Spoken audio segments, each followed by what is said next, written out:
discrimination isn't, and very often, more often than not, it is not the product of deliberate or malicious or willful behaviour. It's the product of ignorance. And that word ignorance, I think, underpins so much of the obstacles that autistic people and neurodiverse people face in the workforce.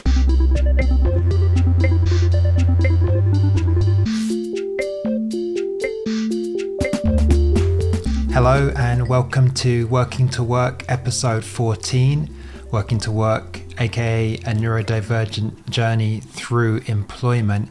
In this project, I explore the intersection of neurodivergence and employment. And for those that don't know or haven't been following the project, by neurodivergence, I mean conditions such as autism, ADHD, dyslexia, dyspraxia, effectively different ways of thinking and behaving that differ from what could be termed the neuromajority. So how those differences manifest in the workplace and what those differences mean for those with such behaviours and ways of thinking in terms of obtaining and maintaining gratifying employment. Welcome to people listening on Resonance FM, the podcast feed, YouTube. I appreciate your support and interest. Please do subscribe and share and like and all those things that kind of hopefully grow the project and expand its reach so that this information and these ideas can proliferate and be of more benefit. And I'm not the only person interested in this topic. There's many others, including the UK government. And if you listened to episode 1 of the podcast, you will have heard my interview with Sir Robert Buckland, and he was responsible for producing a review into autism employment and why the numbers of autistic people in full-time work are so low. And as Robert will mention in the interview, the wider neurodivergent community is included in this report in the sense that a lot of the recommendations offered are of a kind of universal design approach. So changes and that can be made that will benefit not just autistic people, but potentially anyone that finds similar barriers challenging in terms of obtaining and maintaining employment. I was grateful that Sir Robert was willing to talk again now that the review has been published to discuss what the review found were the barriers and what recommendations it has in terms of how to improve the situation for autistic and neurodivergent people in terms of employment. There was a parliamentary debate on the review when it was published, and I'm going to intersperse some clips from that debate into this episode to give a bit of context and feel for that discourse. I think it's interesting to hear some of the challenges and from other MPs in terms of the review and their perspective on it. So here is my follow-up interview with Sir Robert Buckland. We now come to the backbench motion on the Buckland review of autism employment. Sir Robert Buckland to move. Thank you, Madam Deputy Speaker. I move that this House has considered the recommendations of the Buckland review into autism and employment and urges the government, businesses and the wider economy to implement them. And there, in the words of the motion, lies, I think, the force of the review that I had the honour of chairing and the report that was published at the end of February. This was not going to be a bout of navel-gazing, an inward-looking report that purely viewed the challenge that faces autistic people in terms of getting a full or part-time job as purely a matter perhaps viewed traditionally as a problem or a risk or a challenge, but instead as a massive opportunity, not just for all of us who are involved and who have spent years campaigning for and caring about autistic people and indeed the wider neurodiverse family, but also the wider economy, business, whether it's small, medium or large, self-employment, the question of productivity in our economy that has been very much at the heart of the economic debate for more years than I care to remember. The issue about economic inactivity and moving away from this rather tired and I think cliched argument that is viewed through the prism of benefits, as opposed to an argument that is viewed about the talent that autistic people have, the range of talents that they have, the myriad of different conditions that it involves, and the potential that they want to realise in a happy and healthy workplace.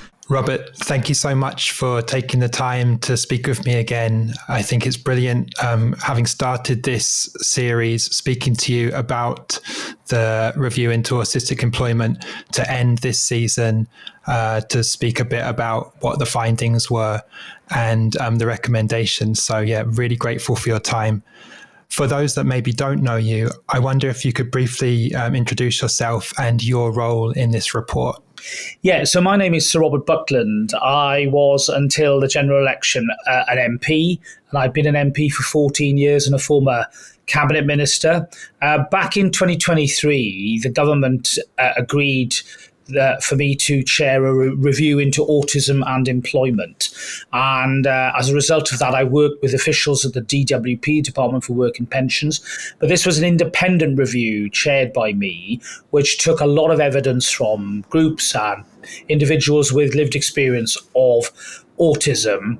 And then in February of this year, we published a report with a number of recommendations and findings that I would like this government now to take up and to help industry and business implement. And that work needs to be carried through over the next few years to reduce that gap in employment for autistic people. Too few are currently in work, and it's through no fault of their own, in my view. Yeah, and just a reminder to those that maybe don't know, I think the statistic is 3 in 10 autistic people are in full-time employment, which is the lowest of any disability group. I think I read there's the biggest pay discrepancy for autistic people. So yeah, there's a lot of work to be done. And this is something I was going to ask you at the end, actually, but maybe I can just ask you now, seeing as you brought it up. Given the change in government, have you had assurances that the review will be taken forward by the new Labour government? Well, I haven't yet had those assurances. I have been in touch with the civil service team who work with me, and we're waiting to hear what the new ministers will do. I'm optimistic that they will support these findings. In a debate that I did in April in Parliament, just before the end of the old Parliament, there was no indication from the opposition or their spokespeople that they were antithetical to or opposed to these findings. And I have, before the election, been in text contact with Liz Kendall, who is the new Work and Pensions Secretary. So I'm really just waiting to hear from the DWP as to how they want to take this up. And it may well require perhaps a friendly nudge very soon if I don't hear anything. But I do expect them to pick up the ball and run with this because of its huge importance to hundreds of thousands of people who at the moment are not working. Yes, 100%. And we'll get on to what the findings of the review were and the recommendations in a second. But I'm curious, going forward, what do you feel that your role will be beyond kind of nudging the Labour government to take it on? I mean, as I said throughout this, it's not about me. It is about the wider agenda, which must involve, literally thousands of groups and people in order to make a difference. But I was very keen to make sure that the task group that had been recommended to be set up, which would be a group of experts and people with lived experience led by autistic people, should be set up as soon as possible in order to monitor progress against the findings of the review. And I think to set some targets as to where we need to be in a few years' time in terms of closing this employment gap. And I want to see that task group set up sooner rather than later. Now, I might be involved in that. It doesn't have to be me. But it does need to be, I think, a group of people with commitment and with a deep understanding of this issue. Yeah, and I only ask about your own involvement because clearly you're very passionate about it and invested, and you have the knowledge, and it seems a shame to lose that. Now, the terms of reference did refer to autism, but I want to reassure people who wanted initially that wider reference to neurodiversity that is not forgotten at all. In fact, a lot of the recommendations have a direct read across to the wide range of neurodiverse conditions from ADD, ADHD, dyslexia, dyspraxia, the whole family of neurodiverse conditions where there clearly is a commonality in terms of the challenges that people face in terms of recruitment and then retention. Autistic people have the largest pay gap of all disability groups. They receive a third less on average than non-disabled people.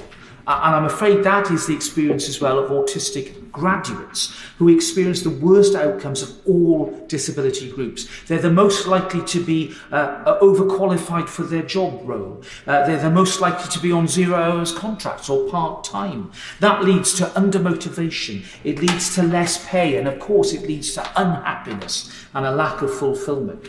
50% of managers express discomfort with the idea of having autistic people in their workforce, and only 35% of autistic employees were fully open about being autistic. Surely it would be better to have a universal change to the way in which we recruit and retain employees, not just to embrace those with a diagnosis, but those who either do not want to disclose or those who don't have a diagnosis in the first place. So suddenly, the numbers aren't just 700,000, they're probably going well over 1 million. And I think that might itself be a conservative estimate. Getting on to the review itself, you mentioned actually about the process of the review, that it involved and engaged organisations, autistic people, employers.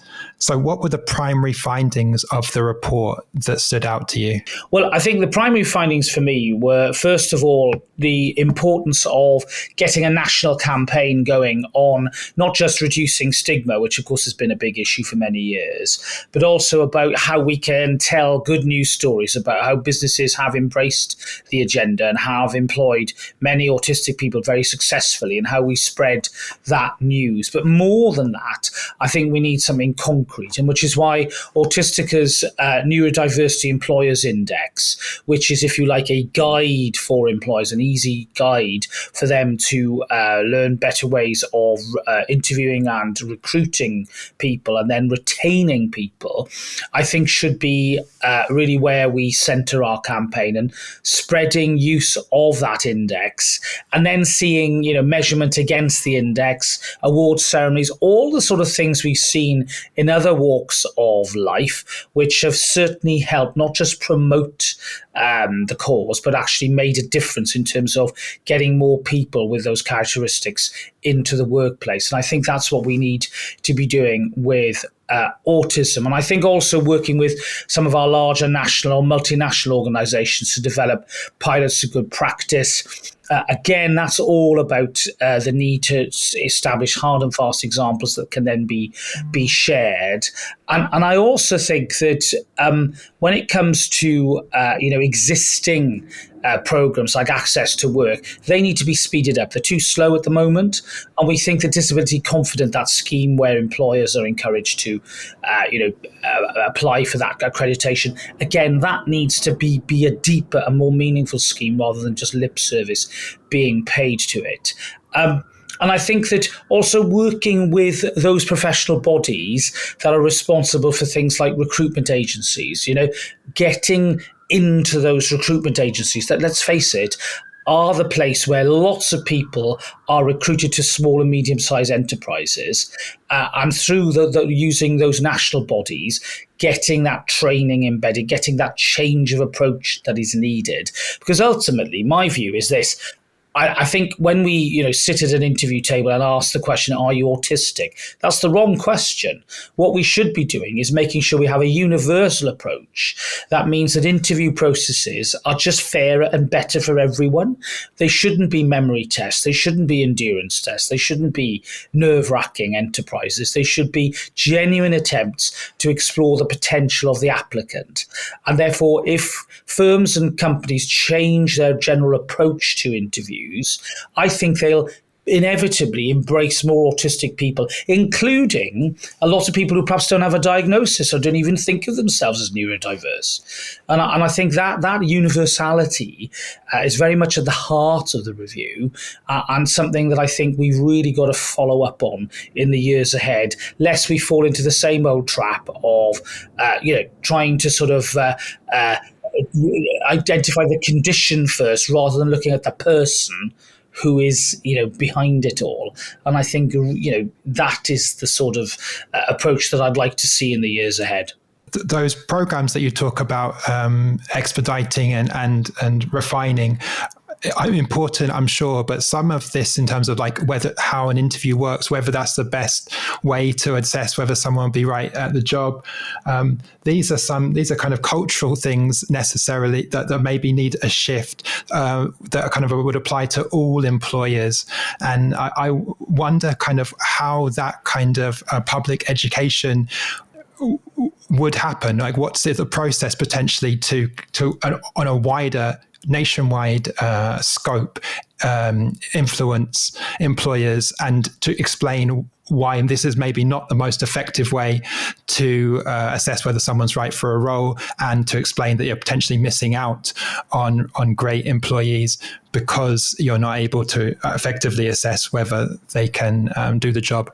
Yeah, I think it's really important that we reach out to some of the representative bodies, as I was saying. So, for example, the Recruitment and Employment Confederation, which represents a whole range of agencies that are in the business of interviewing and recruiting and engaging people, in order to make sure that their processes are truly inclusive and are, neurodiverse friendly and work in a way that doesn't discriminate against neurodiverse people. And then secondly, I think we identified the Chartered Institute of Personnel and Development, which is, of course, a national representative body again, who back in 2018 had developed neurodiversity at work guidance. And it seems to me that, if we've got those tools there already, well, let's make sure that these bodies are promoting them, that they are making them accessible to as many employers as possible, and that, what already has been good work is really embedded more university across industry and business, because, this isn't going to be, I think, costly. This isn't about more, so-called red tape. This isn't about changing the law or, having, billions of pounds of government funding. This is all about business doing what is actually good for business. Because, my belief here is that not only is this, morally an imperative, it's, a terrible situation where people who want to work aren't able to work, but it's also economically great sense. It's good for businesses, it's good for the country, and it means that the competitiveness, the productivity agenda, which so many politicians talk about, is being addressed by helping people into work. And we're not talking about just a couple of thousand, we're talking about hundreds of thousands, probably over 1 million people, if you include people who don't have a diagnosis, are in this category, and who could so easily, I think, be assisted and supported into not just getting a job, but retaining that job, which is, of course, another issue that many neurodiverse people face in terms of holding the job down and getting that support when sometimes things aren't as easy as they might be for other people. So those two stages of employment, if you like, I think are the ones that we need to focus on. Shadow Minister Dame Angela Eagle. Madam Deputy Speaker, the Buckland Review, as we've heard this afternoon, has been broadly welcomed by charities and other organisations across the spectrum. It shone a light on the barriers that neurodivergent people continue to face. when trying to get into, stay in, and get on in the workplace. The review highlights a startling 50% of managers feel uncomfortable with the idea of hiring disabled people. Just imagine wanting to work but being prevented from doing so because the hiring manager feels uncomfortable around you or doesn't understand the way in which you relate to the world and has preconceived ideas about your abilities. I mean, this is pure discrimination. It's not always deliberate, but it must feel pretty similar whether you suffer it because of ignorance and benign ignorance or bigotry. And we have to think about how we can get rid of the ignorance, which this report talks about, but also give people who are neurodivergent the confidence that the law will support them if they are subjected to this bigotry. I make no apology that this report did not, as is so often the case, make yet another call for a change in the law or ask for another slug of government money, because I just don't think either will really cut it. I take the point of the Honourable Lady from Wallasey to talk about the legal framework. We have equalities legislation. We have protected characteristic, namely disability, which clearly autism comes fairly and squarely in. And I'm absolutely with her in terms of making sure that employers and employees are much better equipped to understand the full ambit of that and what discrimination actually means. Because she's right to say discrimination isn't, and very often, more often than not, it is not the product of deliberate or malicious or willful behaviour. It's the product of ignorance. And that word ignorance, I think, underpins so much of the obstacles that autistic people and neurodiverse people face in the workforce. Just on people in work that are struggling to maintain that, I had a question around that. Not everyone necessarily has access to a union. So if they're struggling in work, they can potentially feel quite alone or not know necessarily how to address a situation where they feel that due to their kind of differences, differing needs, differing way of communicating, they're feeling kind of ostracized, they're not validated, there isn't the support there, and then feeling pushed out effectively, and there isn't anything necessarily they can do about that. That's not like necessarily a culture change in terms of hiring. That's something about empathy and understanding and appreciating difference. Do you think that's about kind of the bigger bodies understanding and then kind of filtering that down to smaller organizations and companies, or does that need to be something a bit more grassroots? I think it needs to be both. I think we need it to be shared nationally and more universally, but we also need to celebrate those examples of good practice where autistic people have been supported through difficult patches and have retained their jobs. Let's take an example of, being late to work. Sometimes it's very difficult for a neurodiverse person to just, pop on the train in rush hour because of the sensory challenges that means for them. And therefore, allowing people to come in early and go home early, or come in later and go home later, seems to me to be a very sensible adjustment to be made. Making sure that the workplace itself is an environment where, the best is being brought out of the employee. I just think that there's some of this stuff is just plain common sense. A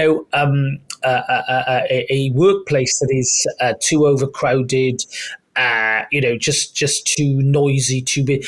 Sometimes that is not the most productive place for anybody, let alone a neurodiverse person. And therefore, I think that getting employers to just think, slightly differently about these nostrums and rules that we've invented for ourselves would be really, really good when it comes to neurodiversity.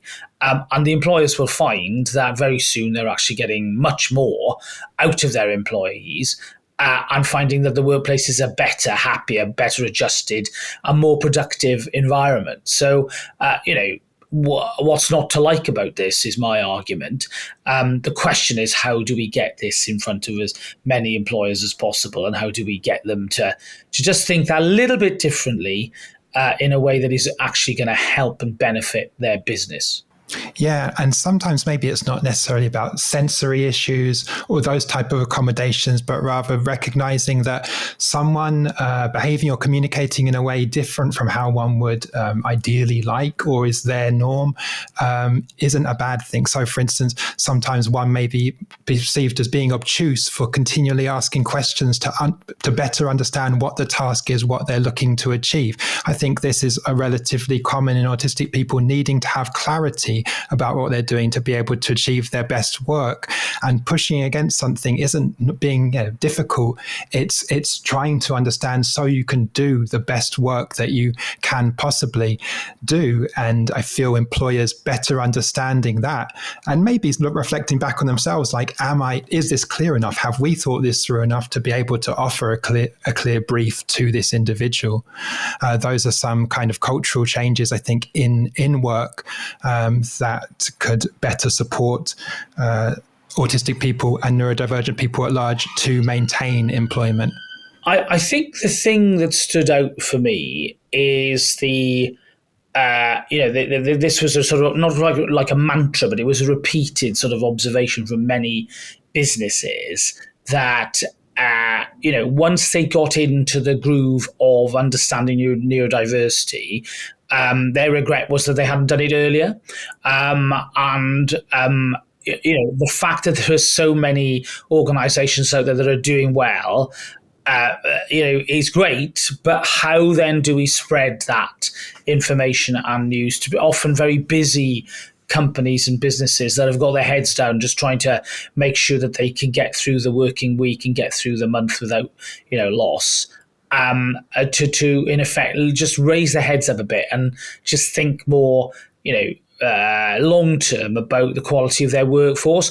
And that's why I think using the recruitment confederation and really getting into those agencies is going to be crucial here, because so many small and medium enterprises just don't have the wherewithal of the big departments to actually do the thinking about neurodiversity. It's not their fault. They're small, they are agile and small businesses, but they do use recruitment agencies. And I think, having a sort of ready-made package, which is neurodiverse friendly and which is absolutely embracing the agenda, will inevitably mean that we'll see more neurodiverse people in the workplace. So I think that, for me, is probably the most crucial part of all of this. You touched a bit on the neurodiversity employers index that Autistica are rolling out, and I spoke with Dr. James Cusack, who's the CEO of Autistica, about that program.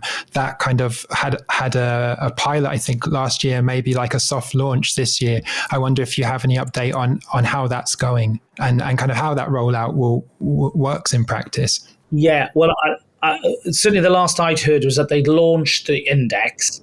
I am going to have a catch up with my friends in Autistica very soon to see where they are with it and to see what next steps need to be taken. I know they're keen to continue working with me and others. I want to make sure that the index is really, very well known, and that I think the ask I have of the government is to make sure that they support it and add their approval to it. So that gives employers even more reassurance that the material that they're using, the product that they've got, is something that has been tested and found to be resilient and helpful. So these are next steps that I think we've got to follow through on. I think, the election period and the new government, it's inevitably sort of left a bit of we've lost a bit of time this year, which is frustrating. So now for me, I think, as we hit autumn and next year, I want to see, what progress is going to be made. And Autistica will be an important player in all of this. Brilliant, thank you.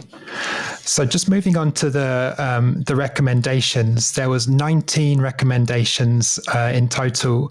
I'm not going to go over each of them, but I'll just touch on, I think there's 5 categories effectively. There was initiatives to raise awareness, capitalize on productivity and reduce stigma. There was supporting autistic people to begin or return to a career. Then there was making recruitment practices meet the needs of autistic applicants, supporting autistic people already in the workplace, and supporting autistic staff to develop their career. Which of those do you think, this is the most crucial thing to be doing that's going to have the biggest impact? Because there's some overlap in some of the in the points. We talked about the kind of speaking to the Employment Confederation in terms of like shorter term. What can have the biggest impact, you think, from these recommendations? So I think, first of all, there needs to be, and I think looking at some of the recommendations are under supporting autistic people to begin or return to a career. Got a number of recommendations. Recommendations 4 to 8 in the report that talk about how we identify cross-industry autism employment support groups, which will allow opportunities of volunteering and work shadowing. So we're really going back into, not quite into education, but certainly going into those opportunities that are so important for autistic people to be able to have that experience before they, make those job applications. And I think that, as the government, again, was designing a new universal support program, one of the recommendations we made was that autistic people should have access to a supported employment program in order to help them prepare for mainstream employment. And that would include things like supported internships. The evidence we had about supported internships was that they were really effective and really helped autistic people gain that understanding and experience that increased their confidence. And we also noted that, having a supported internship for young people without an education, health and care plan, which is being piloted by the Department for Education, was a welcome initiative. We wanted to see that more speedily rolled out to deal with the point that I made about diagnosis and about how diagnosis isn't always, that isn't necessarily the borderline here of this issue. It goes well beyond that, in my view. And then also promoting apprenticeships. There's no doubt that, apprenticeships are often really, really well suited for autistic people. Rather than that sort of, one-off exam experience, which can be really, really difficult for many people with those anxiety levels and all the issues that we know often surround the condition. And also, as I said earlier, improving the access to work program by just making it more speedy. And getting it to be more responsive to immediate need. Now, I think those are things that we can do now. And I think can start to make a difference, particularly for younger people. The challenge, it seems to me, is really how do we reach those older people, as more mature people, who perhaps have never had a chance to work. They might be, in their 30s, 40s, or dare I say, even my age, and they haven't had that opportunity. And then secondly, not just what I call people at the, at one end of the spectrum of great talents, but also people who might be at the other end of the spectrum and who have other impairments, who, have never had a chance even to have a part-time job. And I do think that is, those challenges are huge, but ones we shouldn't shy away from.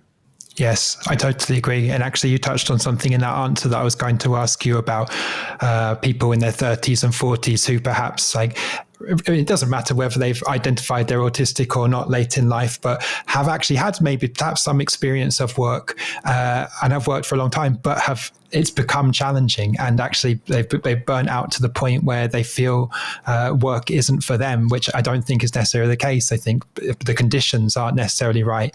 So like it says in the report, the majority of people want to work, but potentially feel kind of ostracized from work, and finding ways to reintegrate those people into work in kind of gratifying employment that's supportive is key. And that might not be internships potentially, because those people potentially have the skills already to do the things that they want to do. It's about finding the environment where they can do that and feel supported.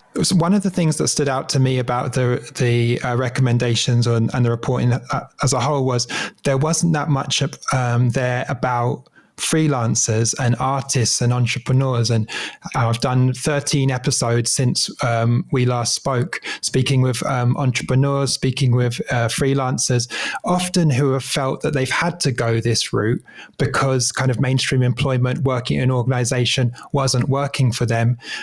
So it's not always necessarily, I've got this idea and I want to pursue it. This is the route that seems viable to me.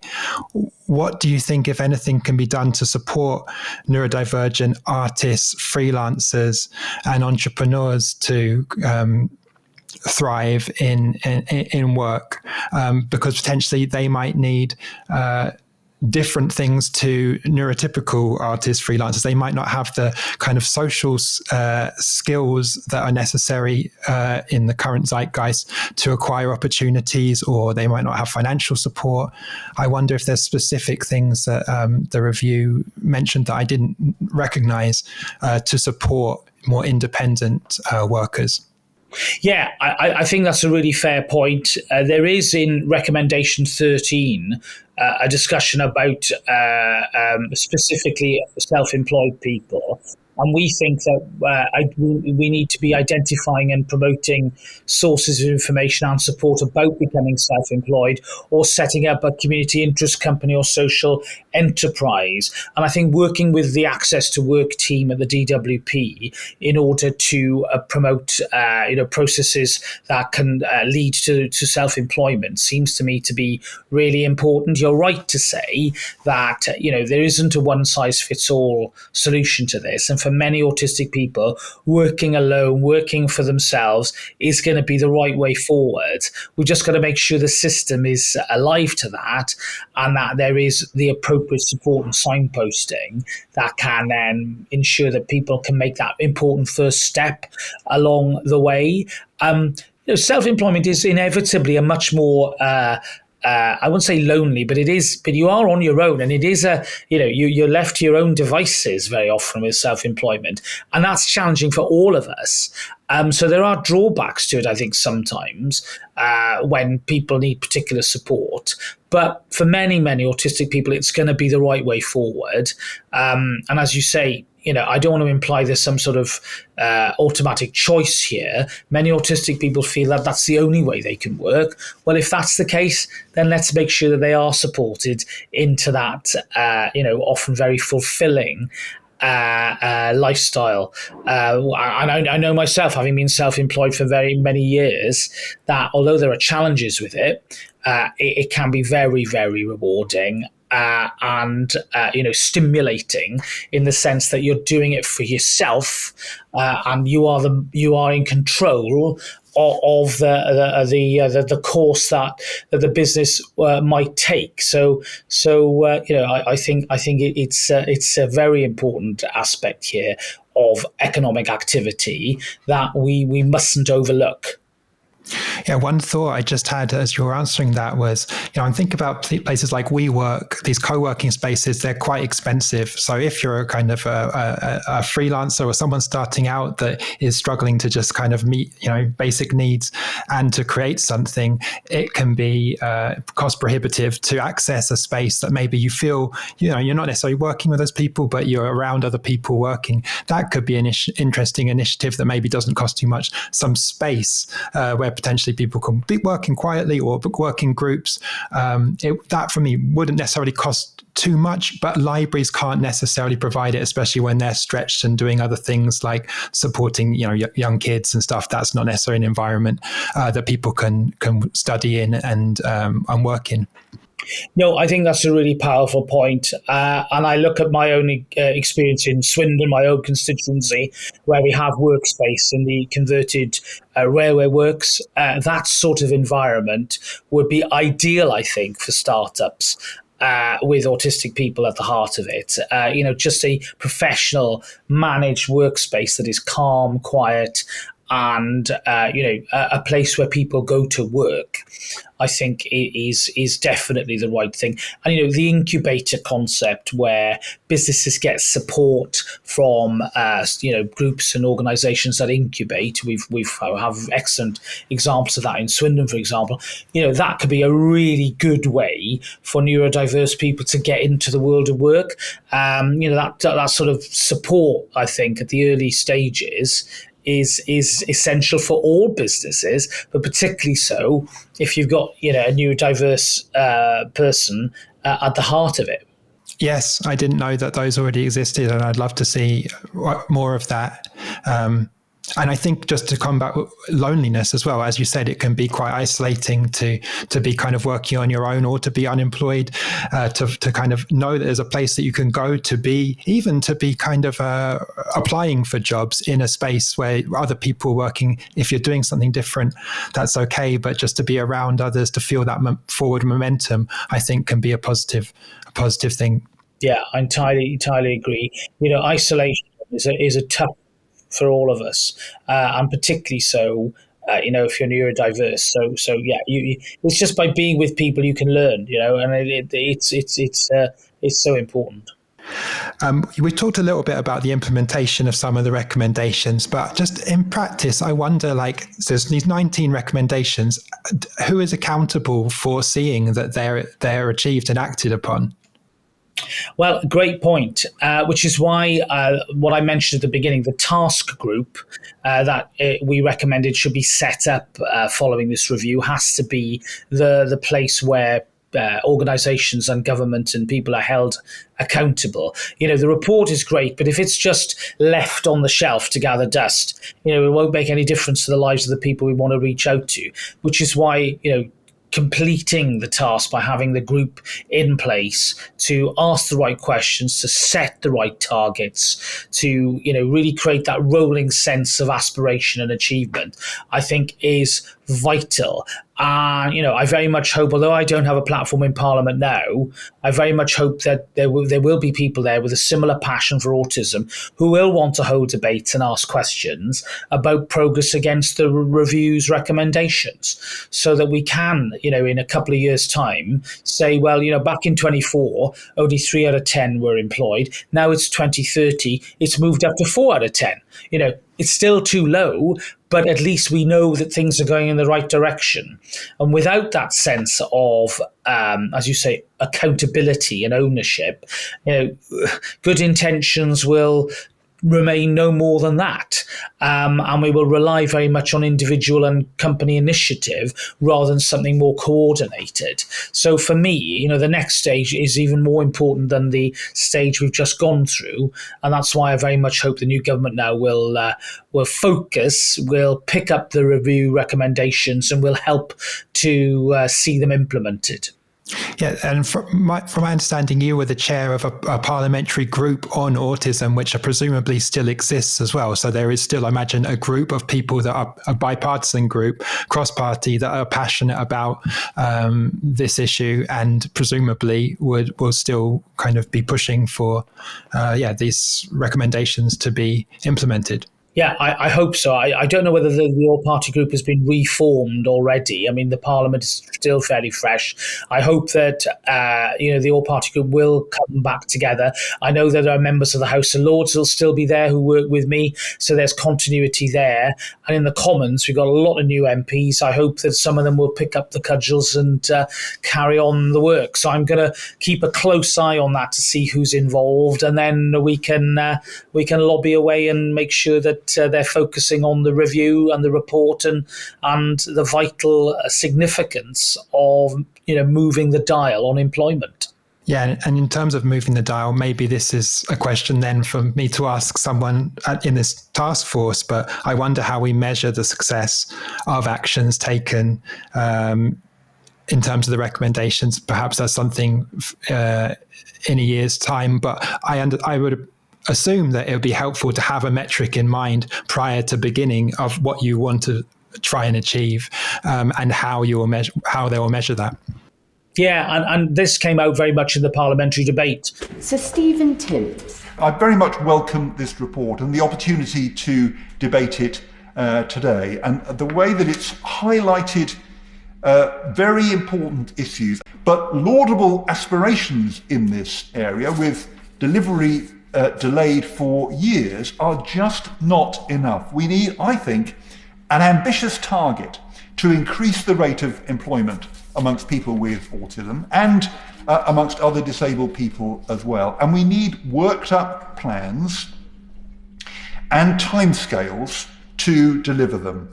And I do very much hope, perhaps as a result of the work of the task group that the right member has mentioned, that we will finally see some of that when the government responds formally to this very welcome report. although in the report we hadn't set metrics, I think it was very much in my mind that the task group could be the vehicle and should be the vehicle in order to set some targets and some metrics. So, for example, get it up to the disability average by the end of the decade, which would be 5 out of 10. Even then seek to exceed that in the years up to 2040. Some tangible goals that we can then measure progress against, I think, would be where I would start the group focus on. And I hope that when it is set up, it will be in the market for doing that, so that we get this sense of, continuing work rather than just saying, oh, the report's been done, no more, we don't need to do any more. Clearly the hard work's only just beginning. And I made this point at the time of the launch. I said, this isn't the end. It isn't even the beginning of the end. It's only the end of the beginning. And really getting that sense that we've got a lot more to do here, I think has to imbue the work of the task group.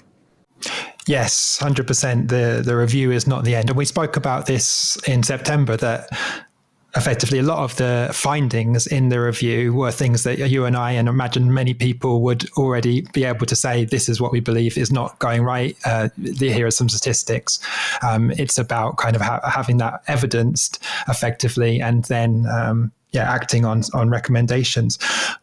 Excuse my ignorance, but maybe others listening would be interested too. What is a task force? Well, we're calling it a task group. It will be a group, hopefully not too big a group, but a group of suitably qualified and experienced people, perhaps people in the sector who've had good success at employing neurodiverse people.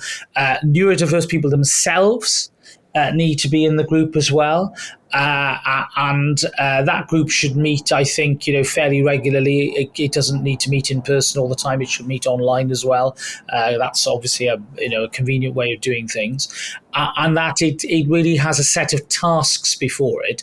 Most notably, I think, what goals to set first of all, and then making sure through regular reports and clear agendas. How then, what progress is going to be examined? What do we regard as good progress?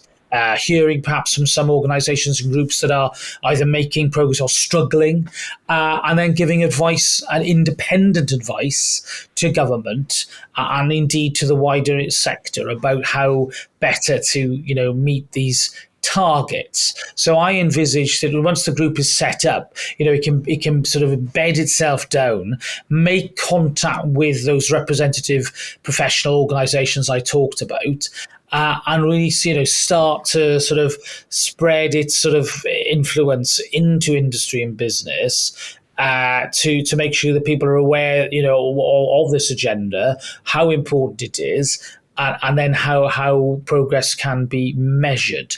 So, it's something I think that requires expertise. And that's why I think getting the right people around that table and making sure it's led by autistic people, I think is the most important thing for me. I don't want this group to be, however well-intentioned, people by well-intentioned members who perhaps, aren't autistic themselves or don't have any understanding or lived experience of supporting or working with autistic people. I think that would be a shame, and I very much hope that the independent nature of the group, plus its sort of its expertise, will be very much at the heart of how it's formed and set up. So we do need to follow this up now and see where the DWP are with it. And what their intentions are, in the next few months. Yeah, and just one other thing, actually. I think when I read why employers didn't hire or don't hire disabled people, and 69% say the cost of making workplace adjustments, I find it slightly bizarre that is kind of the primary reason, because as what I'm reading mentions, the majority of those are low cost or free, or just about shifting one's mindset, as opposed to actually any kind of physical changes or software changes. And that being the primary reason is really disappointing. Well, I entirely agree. And I think, whilst our friends who are physically disabled, need support and all the things that need to be done in order to allow them to reach their potential, sometimes viewing disability through that prism is quite problematic. Here we're talking about invisible disability that isn't anything to do with people being physically not able-bodied, but which just means their brains are wired in a different way. And if one just looks at that, then you realize that it's very small and almost invisible adjustments that need to be made. And therefore, this isn't about cost. In fact, if anything, they'll find that they will save, I think, on costs, because the evidence shows that neurodiverse employees are extremely dependable, often very, very loyal to an organisation and will stay for a long time because they're comfortable in the environment and like their work. So, for me, it's just really getting employers to look beyond the physical element of disability and much more into the wider potential that people with different abilities have to offer. And I've long ago rejected the sort of binary divide between you're either disabled or you're able-bodied. Well, I don't believe that. I never have. There's no such thing as normal. I think everybody who's watching this will be singing that in unison with me. And if the sooner we readily accept that, then I think the better it will be, not just for society, but for employment as well, and for our economy. Yes, I 100% agree. When I actually think about this now, what it speaks to is the perception is still in terms of the medical model of disability, as opposed to a social model, that there can be shifts in what we do that can facilitate people having more gratifying employment, and it's not kind of prohibited by cost. I'm curious whether there's anything that you feel came up in the report or in the review that you feel you want to share that people might not know that haven't read it? Well, look. I think what I was struck by, during the evidence, was that this isn't difficult. We tend to think everything is so complex and difficult, and it's going to require lots of funding, lots of law change. I don't think so at all. I think, as disability is a protected characteristic in the equalities legislation, we know that we've already got that framework there in terms of the law. The question is not so much, how do we sort of hold employers' feet to the fire and put the fear of God into them? It's instead, how do we harness their own enlightened self-interest to make them realize that, neurodiverse people are going to add productivity to the workplace, and that actually the workplace will be a richer and better environment as a result. And I just think that, getting that point across that this isn't just socially good, this is economically wise, is the big thing that I sort of took away from the process. And, I've described it as a sort of hard edge to the review. Well, yeah, there needs to be sometimes. And we've got to be realistic that in the world of business and industry, very often the only time that action is taken is where it's clearly in their own interest to do so. And, making neurodiversity employment clearly in the interests of business seems to me to be the best way that we're going to make progress here. I know that autistic people, will often say, well, it's all very well having good intentions, everybody being nice, but that doesn't sort of butter any parsnips for us when all we want is a chance to work and we want to be understood, and our potential wants to be, used.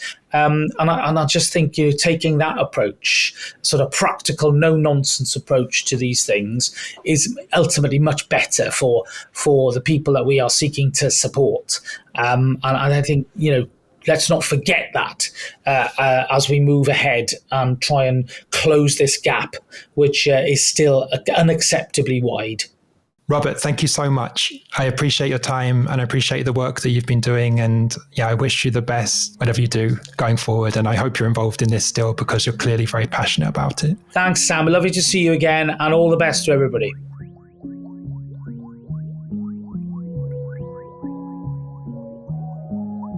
Welcome back. That was my follow-up interview with Sir Robert Buckland on the review that bears his name, the Buckland Review into Autism Employment. I want to share a few thoughts that I have on the review before we end. First of all, I think it's brilliant that there is interest from people in positions of power to drive this type of work, and I'm really grateful that Sir Robert Buckland took it upon himself to do that. I watched the parliamentary review after I had spoken with Sir Robert, so it was interesting actually that I was asking about what metrics are going to be used to assess whether the recommendations have been implemented and are successful, because the review was quite thin on targets. There's a lot of good ideas in there and a will to change things for the better, but no dates or numbers that would help to ascertain, as I say, whether these things are working. And I think that would be helpful. Another thought for me was that, and I tried to touch on this a bit in the interview, the review doesn't really mention what I consider kind of wider societal attitudes towards neurodivergent traits that I think are barriers to gratifying employment for neurodivergent people. So Robert speaks about the recruitment agencies being better clued up on neurodiversity and that trickling down to HR departments. But from my perspective, I think it'd be more beneficial for there to be a wider societal education on these differences and strengths and challenges. I think, for one, were there greater understanding of what the different characteristics and behaviours are of these different conditions, I think you would see actually that, first of all, many people recognize some of these traits in themselves, so that there could be a destigmatizing aspect for individuals.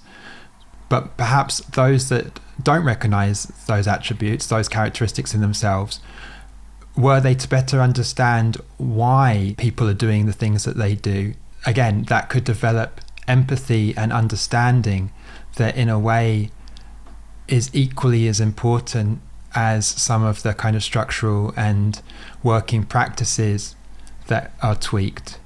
What I found in employment at times is that my perspective, my sense of what is reality, what is right, how I perceive a situation, has been characterized as objectively wrong or false.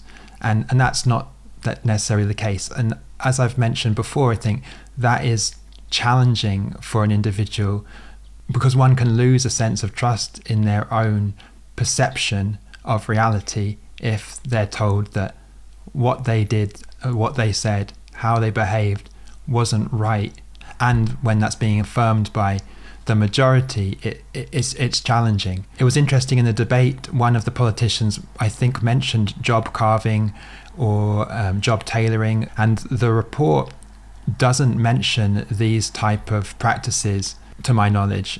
And I think that could also be something that the task group look at, encouraging employers to be flexible in terms of what skills someone needs to apply for a job or to perform when in a job. It would be interesting to have explored some of these kind of more novel practices and to be offering suggestions for how those approaches to work might be effectively sold to employers and to the general population as practices of benefit, potentially everyone. We also touched on in the interview that there doesn't seem much in the report about freelancers, the self-employed, artists.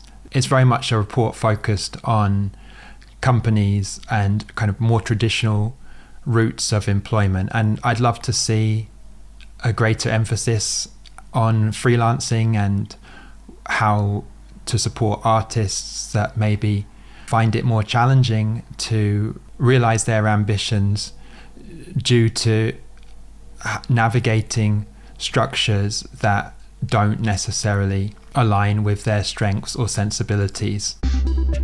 Thank you to Sir Robert Buckland for giving his time twice to speak with me.